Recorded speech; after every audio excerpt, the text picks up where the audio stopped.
देखेंगे last class में क्या डिस्कशन चल रहा था।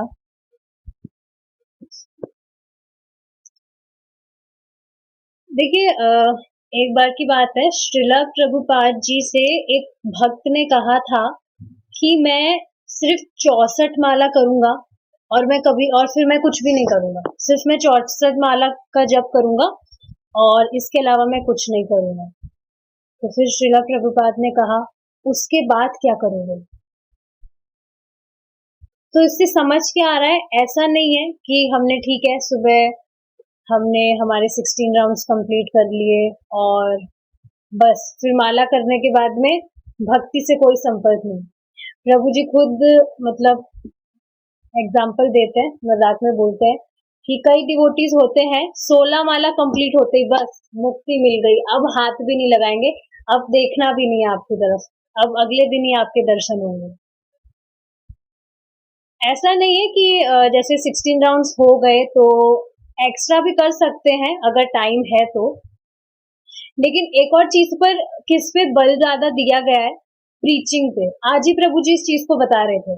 एक्स्ट्रा राउंड ठीक है, करना चाहते टाइम है तो करना चाहिए, लेकिन एक्स्ट्रा राउंड्स पे भी ज्यादा फोकस करने की जगह आपको प्रीचिंग पे ज्यादा फोकस देना चाहिए। एक एग्जाम्पल से प्रभु जी ने इसको समझाया था, बहुत स्ट्राइकिंग था। आप सोचिए, आपके घर में ही आप ही का जो भाई है वो किसी बीमारी से पीड़ित हो, जानलेवा बीमारी से, और आप खुद भी उस जानलेवा बीमारी से ही पीड़ित हो। आपको दवाई का पता लगा और अब आप ठीक होने लगे, लेकिन अब जैसे ही आप ठीक होने लगे आपको दिख रहा है कि हाँ ये दवाई बहुत लाभकारी है, तो अब आप चुप हो गए सांप की तरह, अपने भाई को इसके बारे में नहीं बता रहे। तो फिर इसका अर्थ क्या हुआ? आप कितना मतलब गलत माना जाएगा इस चीज को कि खुद ही के भाई को उपाय नहीं बता रहे हैं। तो अब आप देखिए ना कि हम भक्ति कर रहे हैं और हम खुद ही हमारा भजन कर रहे हैं, किसी और को हम नहीं बता रहे, तो ये गलत बात तो है। अब ठीक है, सामने वाला बीमार है, आपका कर्तव्य क्या है कि आप उसको दवाई के बारे में बताएं। अब वो उस बात को माने, दवाई वो स्वीकार करे, लेता है या नहीं लेता है, उससे आपको मतलब नहीं है। आपको सिर्फ अपना ड्यूटी करना है, आपको बताना है। तो सेम किसी भी सेवा में, जैसे चैंटिंग की बात कर लीजिए, तो प्रभुपाद जी ने खुद ने नहीं कहा कि आप ज्यादा राउंड्स चैंट कीजिए। उनके टाइम पे उनके जो गुरु महाराज थे, उनके टाइम में मैंडेटरी राउंड्स थे 64 राउंड्स। प्रभुपाद जी ने तो फिर भी हमें 16 राउंड्स करने को कहा है। उनके टाइम पर उनके गुरु महाराज की आज्ञा थी कि 64 राउंड्स सबको करने हैं डेली। अब आप सोचिए क्या हालत हो जाती। 16 माला जब करने में तो हम बार बार घड़ी देखने लगते हैं कितना टाइम बचा है, बार बार साक्षी माला देखते हैं हमारी, है ना साक्षी माता जी? साक्षी माला कितनी बार देखते हैं आप? तो सोचिए फिर इतने राउंड्स कैसे कर पाते हैं हम। तो इस वजह से एक्स्ट्रा राउंड्स करना अच्छी बात है, लेकिन प्रीचिंग पर ज्यादा बल दिया है। प्रीचिंग सबसे बड़ी सेवा है प्रीचिंग।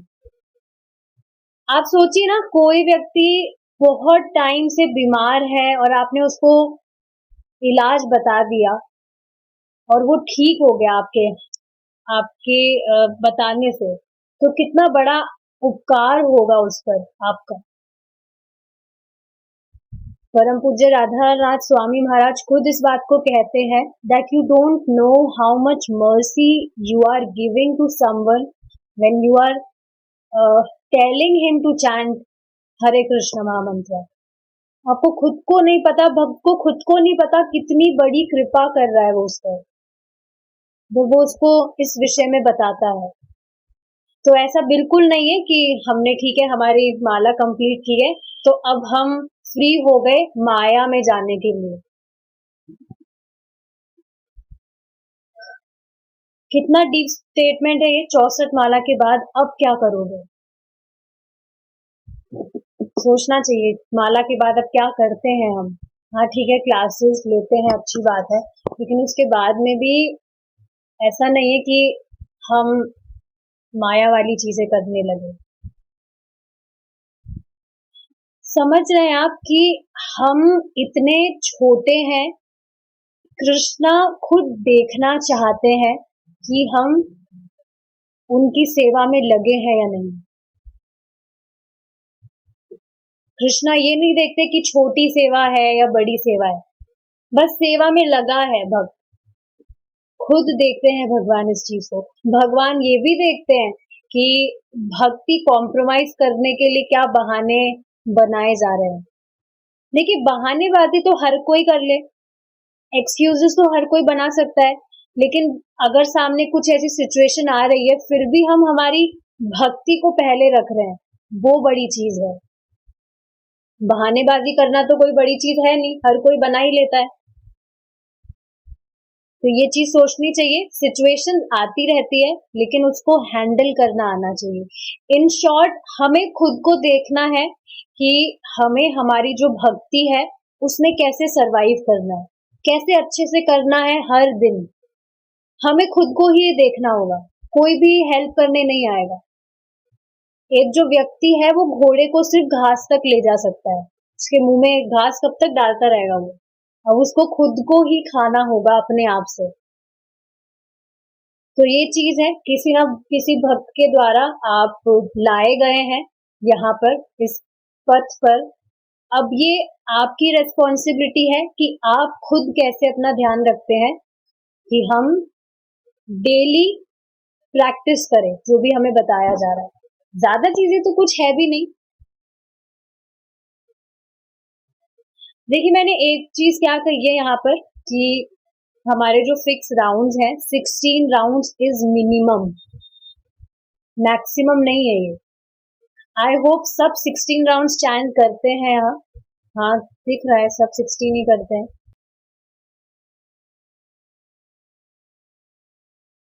एनीवेज, तो देखिए 16 राउंड्स जो है वो करना इम्पोर्टेंट है। ऐसा नहीं है कि हम चैंटिंग नहीं कर रहे और बाकी हम सेवा कर रहे हैं। देखिए, अब ये भी होता है कि ठीक है, प्रचार को बताया गया है कि सबसे बड़ी हाईएस्ट सेवा है, तो इसका मतलब ये नहीं है कि हम हमारे चैंटिंग से कॉम्प्रोमाइज करने लगे। जो स्पिरिचुअल मास्टर है उसका वेरी फर्स्ट इंस्ट्रक्शन क्या है, रत्नाभूषिता माता जी, सबसे पहला इंस्ट्रक्शन क्या है स्पिरिचुअल मास्टर का? हाँ, पता नहीं क्या है माता जी, कुछ तो है, कुछ तो है। Chant 16 rounds, this is the very first instruction of Srila Prabhupad, right? तो ऐसा नहीं है कि हमारी जो जैसे दूसरी जो सेवा है, जैसे प्रचार की बात है, तो प्रचार करने जा रहे हैं तो हमारे 16 माला में ही हम गड़बड़ कर रहे हैं, ऐसा नहीं है।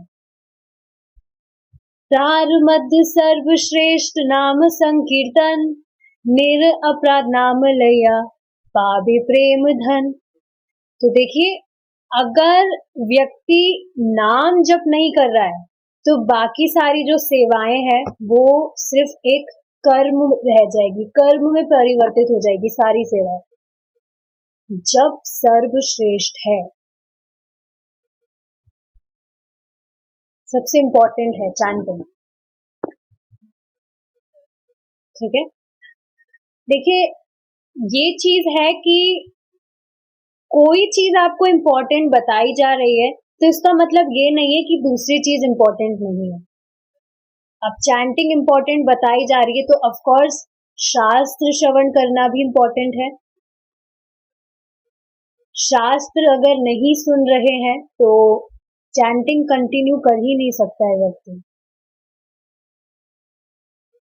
जैसे यहीं पर ही एक माता जी है, चैंटिंग बहुत पहले से करती थी वो माता जी, लेकिन पहले क्लासेस वगैरह कुछ नहीं सुनती थी, तो एक दो माला से कभी ऊपर उठे नहीं और बीच में छूट ही गया था।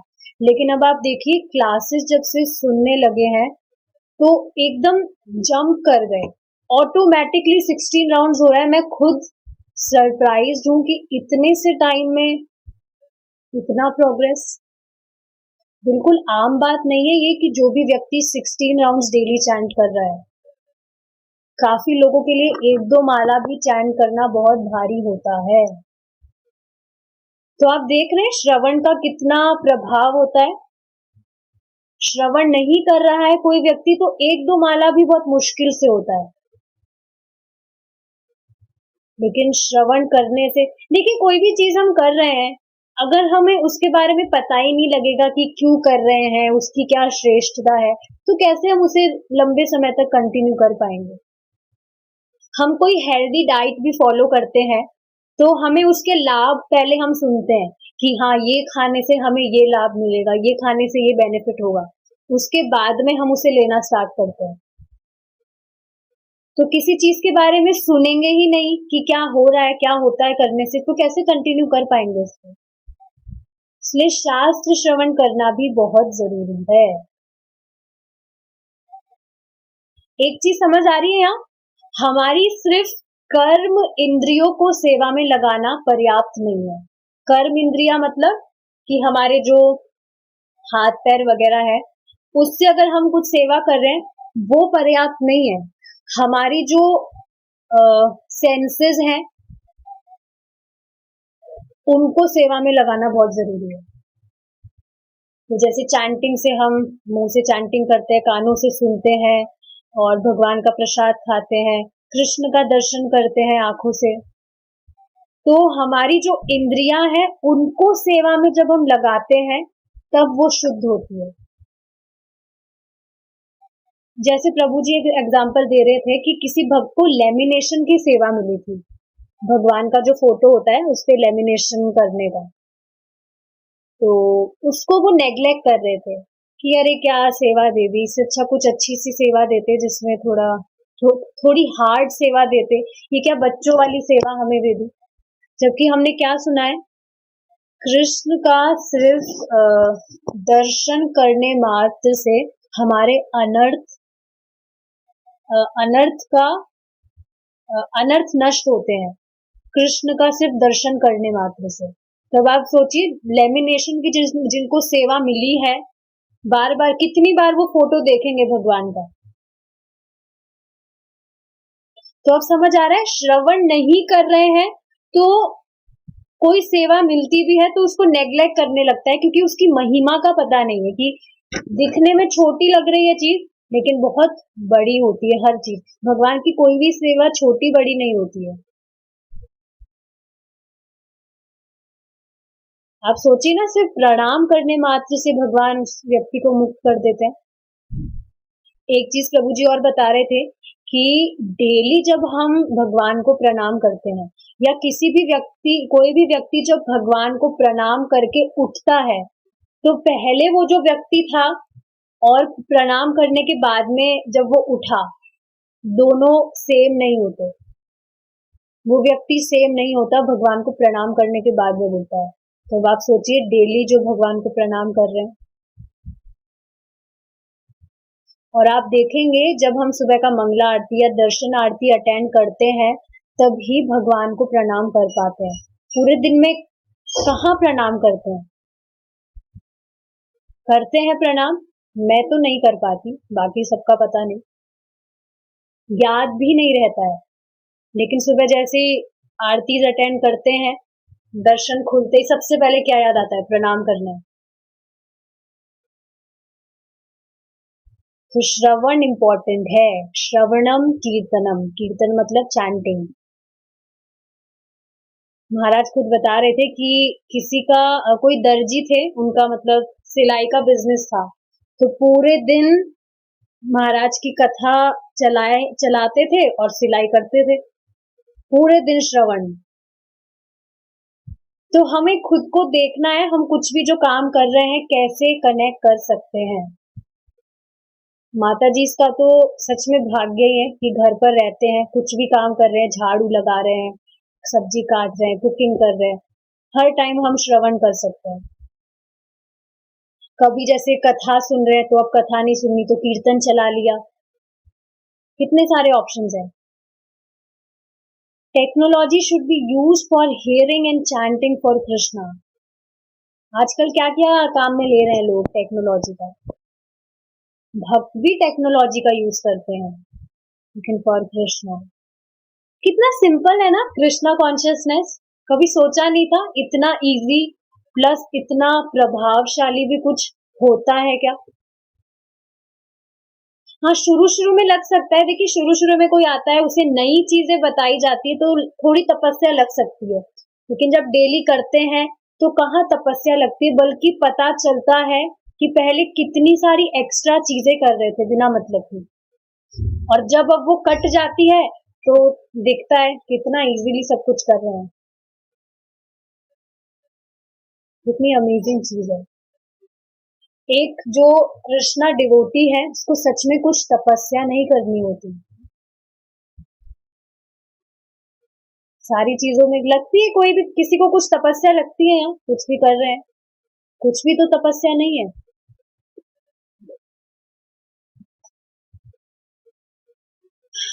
यस, तो हम पढ़ रहे थे कि जो भगवान ने गीता का ज्ञान दिया था वो कितने टाइम पहले दिया था, लेकिन अभी भी आप देखेंगे यथारूप हमें मिल रहा है। फिर से एक बार पढ़ते हैं।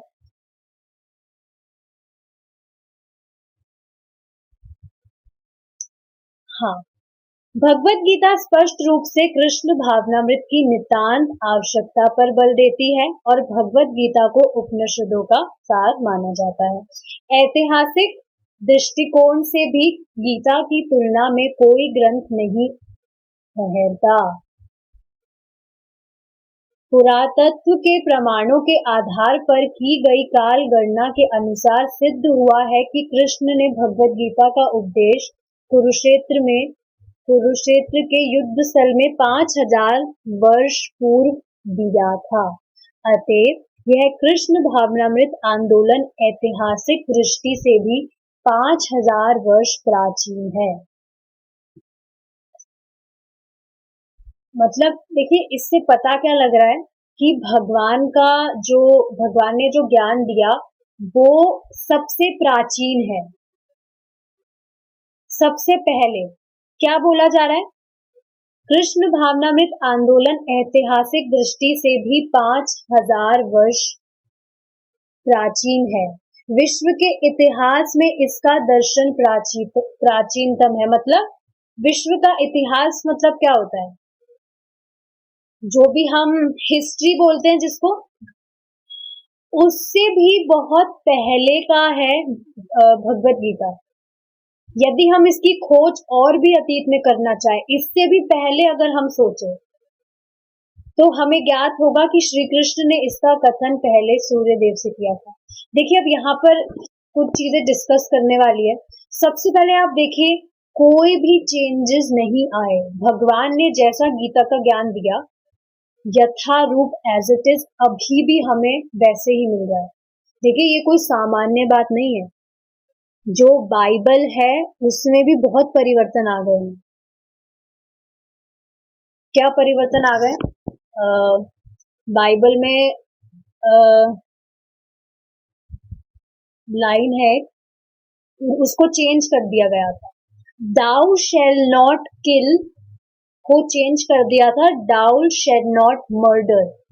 मतलब जो डाउ जो वर्ड है ये कोई उनका इंग्लिश का दूसरी तरह की कोई इंग्लिश है, आर्खैरिक इंग्लिश बोलते हैं शायद इसको, आई डोंट नो।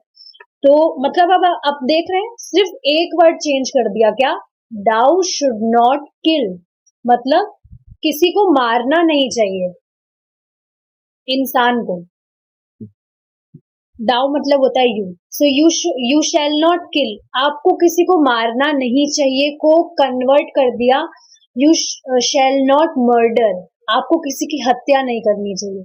अब इसका मतलब क्या हुआ कि सिर्फ इंसान को नहीं मारना चाहिए, बाकी पशु पक्षियों को मार सकते हैं, मार के खा जाए। देख रहे हैं आप, सिर्फ एक वाक्य परिवर्तन करने से, वाक्य नहीं कहेंगे सिर्फ एक वर्ड, किल को मर्डर कर दिया, सिर्फ एक वर्ड को चेंज करने से कितना घोर पाप हो रहा है।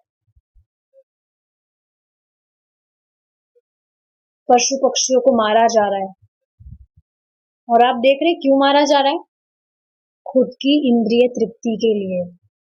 नॉनवेज खाना पसंद है हमें, तो हम हमारे हिसाब से करेंगे। तो आप देख रहे हैं गीता के ज्ञान में भगवान ने जो कहा उसमें कुछ भी परिवर्तन नहीं आया, बिल्कुल सामान्य बात नहीं है ये। देख रहे हैं आप भगवान का कितना आग्रह है कि यथावत ज्ञान अभी भी हमें वैसा का वैसा प्राप्त हो रहा है। कैसा प्राप्त हो रहा है?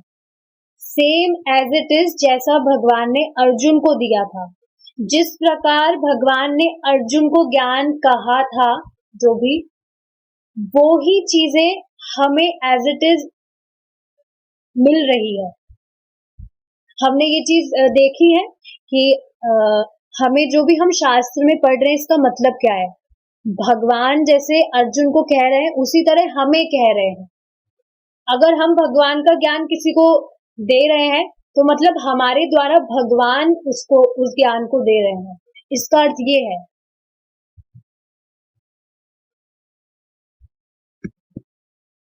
इस पे एक बार मेडिटेट करके देखिए आप, क्या ये बात किसी को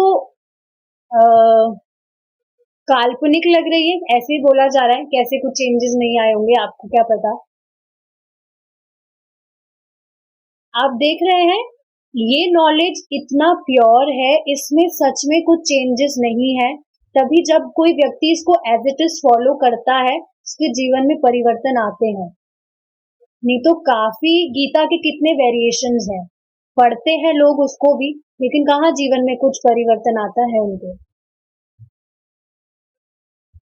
कितना मुश्किल होता है इतने पुराने ज्ञान को प्रिजर्व करके रखना। 5000 साल किसको कहते हैं? अगर हम बहुत, जैसे यहाँ एक लाइन कही गई है, यदि हम इसकी खोज और भी अतीत में करना चाहे, और अतीत हमारी नजर में क्या है? ज्यादा से ज्यादा 2500-3000 साल। उससे पहले का तो कैसे कोई व्यक्ति सोच सकता है? ये भी ज्यादा ही बोल दिया मैंने। तो 5000 साल पहले भगवान ने ज्ञान दिया था। और इससे पहले की भी बात करें तो हमें ज्ञात होगा कि श्री कृष्ण ने इसका कथन पहले सूर्य देव से किया था। कब दिया था? कौन सी डेट को दिया था? यहाँ तो 5000 साल बताए गए हैं। देखिए, ये चीज तो पता है कि अनादिकाल का कोई भी स्टार्टिंग नहीं होता है, तो मतलब ये बहुत पहले ही दे दिया गया था, बस ये समझना चाहिए। श्री कृष्ण शाश्वत है और कृष्ण भगवान भी शाश्वत है, और कृष्ण भावना भी शाश्वत है। मतलब भगवान तो शाश्वत है, लेकिन भगवान कृष्ण भावना मतलब जो भी व्यक्ति कृष्णा कॉन्शियस है वो भी शाश्वत है। देखिए इसका मतलब क्या है। जैसे आज एक माता जी कह रही थी, मुझे भक्ति में बिल्कुल रुचि नहीं हो रही है माता जी, बिल्कुल भी मन ही नहीं कर रहा है भक्ति करने का। अब इसका मतलब क्या है? देखिए एक चीज से आपको मैं समझाती हूँ। एक बार श्रीला प्रभुपाद जी ने यमुना माता जी को कहा था, यमुना माता जी उनकी डिसाइपल है, कि जैसे आज आपको जप में रुचि नहीं है, आपको लग रहा है, तो हमें सोचना चाहिए, मतलब इस चीज से ऐसे समझना चाहिए that this is not my present state. This is my present state, but this is not my eternal state. मतलब मुझे जप में रुचि प्राप्त नहीं हो रही है, तो ये मेरी अभी की स्थिति है, ये मेरी शाश्वत स्थिति नहीं है कि मुझे कभी भी जप में रुचि प्राप्त नहीं होगी। सबसे पहले तो एक और बात समझने वाली क्या है कि जप में रुचि प्राप्त नहीं हो रही है तो ये एक भ्रम है। कैसे भ्रम है? देखिए, नाम में रुचि हमें प्राप्त नहीं हो रही है, यह एक भ्रम है, और भोगों में रुचि प्राप्त हो रही है, ये भी एक भ्रम है। कैसे? हम कौन है? साक्षी माता जी, कौन है आप? मैं माता जी हूँ। आत्मा, राइट? आत्मा का स्वरूप क्या होता है? शाश्वत। और आप देखेंगे जो आत्मा है वो शाश्वत है, और आत्मा जो है भगवान का अंश है, परमात्मा का अंश है। तो उसका स्वरूप क्या है, उसकी नेचुरल स्टेट ही ये है कि भगवान से रिलेटेड जो भी काम करेगा व्यक्ति, उसे रुचि प्राप्त होती ही है। अगर हमें लग रहा है कि हमें रुचि प्राप्त नहीं हो रही है, तो ये हमारी अविद्या है और कुछ नहीं, भ्रम मात्र है। अब इसके जस्ट विपरीत देखिए, जो आत्मा का स्वरूप क्या है कि जो शाश्वत चीजें हैं, जो शाश्वतता है, उसी में उसको रुचि प्राप्त होती है। लेकिन जो भोग है, क्या वो शाश्वत है? वो तो क्षणिक है। फिर भी हमें क्या लगता है, भोगों में हमें रुचि है, we are more interested to do sense gratification, लगता है ऐसा। लेकिन आत्मा का तो स्वरूप है ही नहीं, ये स्वरूप है ही नहीं। उसको तो जो क्षणिक चीजें हैं, नश्वर चीजें हैं, उससे उसका कुछ लेना देना ही नहीं है। तो ये भ्रम हुआ या नहीं हुआ? समझ पा रहे हैं मेरे पॉइंट को? मैं फिर से एक बार रिपीट करती हूँ। जैसे आत्मा है, उसका स्वरूप क्या है, वो इटर्नल है। तो जो शाश्वत चीजें हैं, उसकी उसी में रुचि होगी। जो अशाश्वत चीजें हैं, उसका आत्मा से कोई भी लेना देना नहीं है।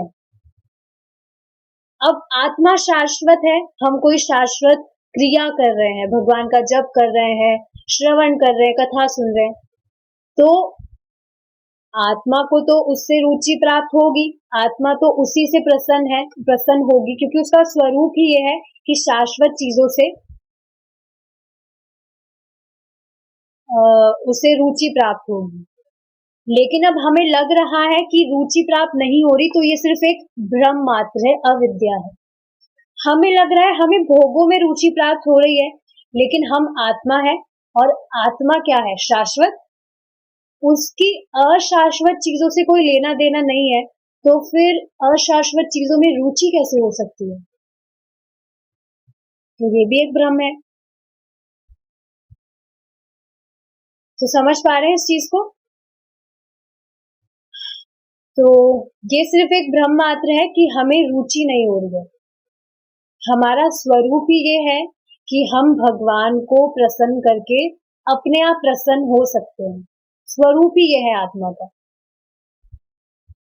तो ठीक है, ये बात समझनी चाहिए कि अगर अभी हमें लग रहा है कि जप में हमें रुचि नहीं मिल रही है, या भक्ति करने में हमें रुचि नहीं मिल रही है, तो समझना चाहिए कि हमारा प्रेजेंट स्टेट है। अगर अभी ये अनुभूति हो रही है, तो इसका अर्थ ये नहीं है कि हमेशा ही यही अनुभूति होगी। जैसे आपको पता है, जब बुखार होता है, हमको पता है कि अभी हमें खाना पसंद नहीं आ रहा है, कुछ भी हम खाते हैं, तो इसका अर्थ ये नहीं है कि कभी भी खाना पसंद नहीं आएगा। कुछ टाइम की बात है, जब ठीक हो जाएंगे तो अपने आप खाना बहुत अच्छा लगेगा। तो इस चीज को समझना चाहिए। देखिए, हम भक्ति कर रहे हैं, कभी भी निरुत्साहित होकर भक्ति नहीं छोड़ देना है कि हमें तो रुचि नहीं मिल रही है, ये नहीं हो रही है, वो नहीं हो रहा है। या ये भी नहीं सोचना चाहिए कि हाँ, एक बार तो भक्ति का संपर्क हो गया है, अभी नहीं भी कर रहे हैं, आगे जाके कर लेंगे, तो बाद में भी मौका तो मिलेगा।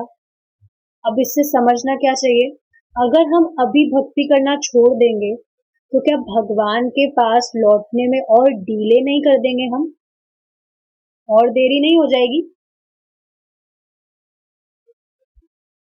एग्जाम्पल से समझिए, जैसे डॉक्टर से आपने अपॉइंटमेंट ले लिया, आपका अपॉइंटमेंट सुबह 10 बजे का है, लेकिन अब आप सोचेंगे अपॉइंटमेंट तो ले लिया है, मैं शाम को ही चला जाऊंगा, तो देर नहीं हो गई? एक तो आप सुबह ही अपॉइंटमेंट लेके आपकी जो बीमारी थी उसका डिस्कशन करके हल लेकर आप आ जाते, और अब आपने देरी कर दी कि मैं तो शाम को चला जाऊंगा।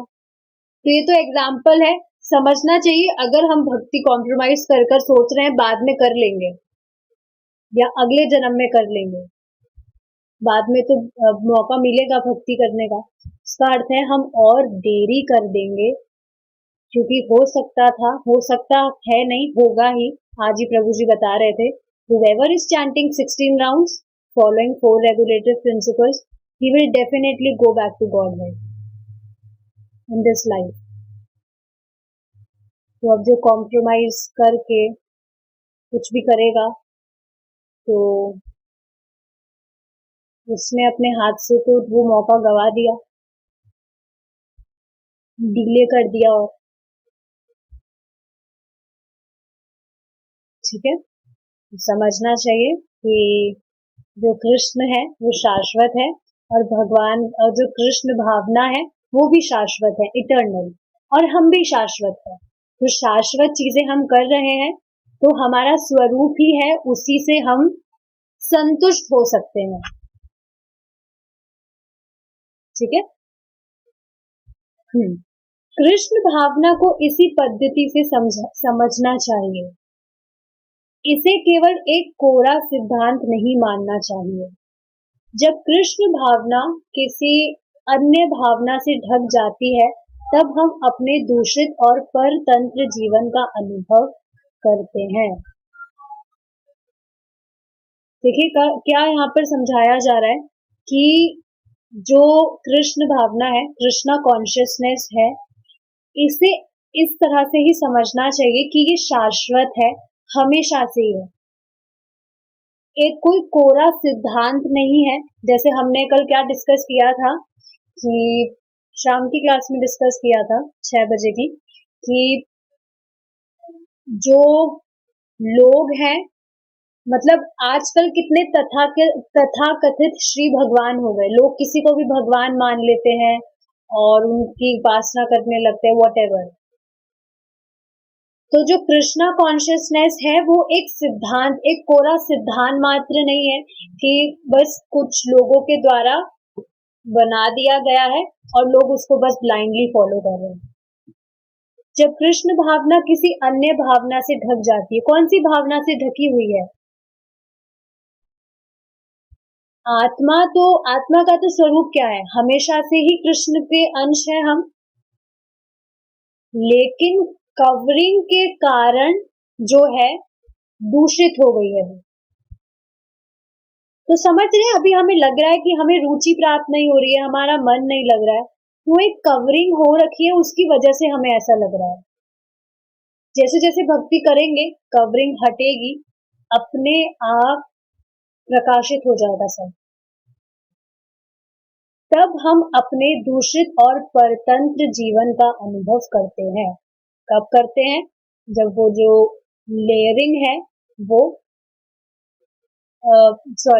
जब वो लेयरिंग हो रखी है, इस वजह से हम समझते हैं कि जो जीवन है वो तो दूषित है। आकाश के स्वच्छ होने पर हम सूर्य का तेजोमय मंडल देख सकते हैं, किंतु जब यह बादलों से ढक जाता है तो हम उसे नहीं देख पाते। देखिए इस फोटो से बिल्कुल अच्छे से समझ आ रहा है ये बादल, अभी भी ऐसा ही मौसम हो रहा है, जो आकाश में सूरज आता है, बादल से ढक जाता है, इस वजह से हमें दिखता नहीं है। लेकिन क्या इसका अर्थ ये है कि सूरज है ही नहीं, सूरज की सत्ता मिट गई? ऐसा नहीं होता है। और आप देखते हैं जैसे ही वो सूरज के आगे से बादल हट जाते हैं, जो सूरज है वो साफ दिखाई पड़ता है, चमकीला। तो वही स्वरूप, वही चीज अभी हमारे साथ हो रही है। कवरिंग की वजह से हमें लग रहा है सब कुछ अंधकार, सब कुछ दूषित नजर आ रहा है, कुछ भी नहीं है। भक्ति कर रहे हैं फिर भी पता नहीं है कुछ हो रहा है या नहीं हो रहा है, बट ऐसा नहीं है। एक बड़े कांच पर सोचिए बहुत सारी मिट्टी की लेयर्स लगी है, या इसको छोड़िए, आप सोचिए एक तालाब है उसमें पानी है, आप उसमें से 2-3 बाल्टी अगर निकाल लेते हैं और फिर उस तालाब को देखते हैं तो क्या लगेगा आपको?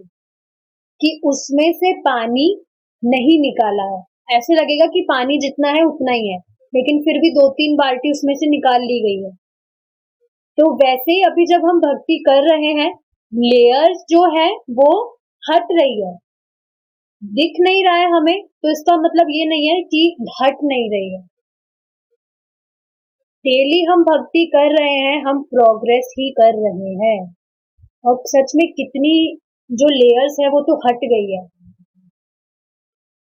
तभी तो कितना क्लियर विजन होता जा रहा है चीजों को समझने का। तो पहले एक टाइम था कुछ समझ ही नहीं आ रहा था, ये भी डाउट होता था कि ये हिंदी भाषा ही बोल रहे हैं क्या, क्योंकि प्रमाण है लेयर्स हट रही है।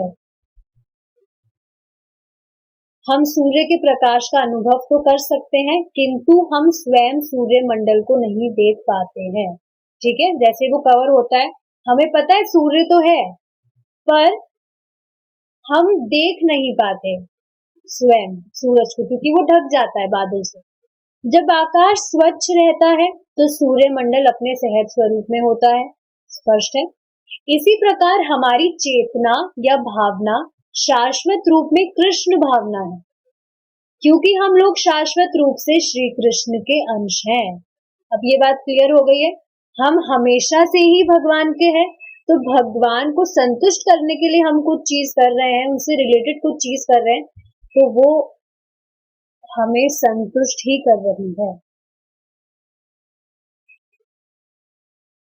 हमें वो एक स्टेप कृष्णा के और करीब ही लेकर जा रही है।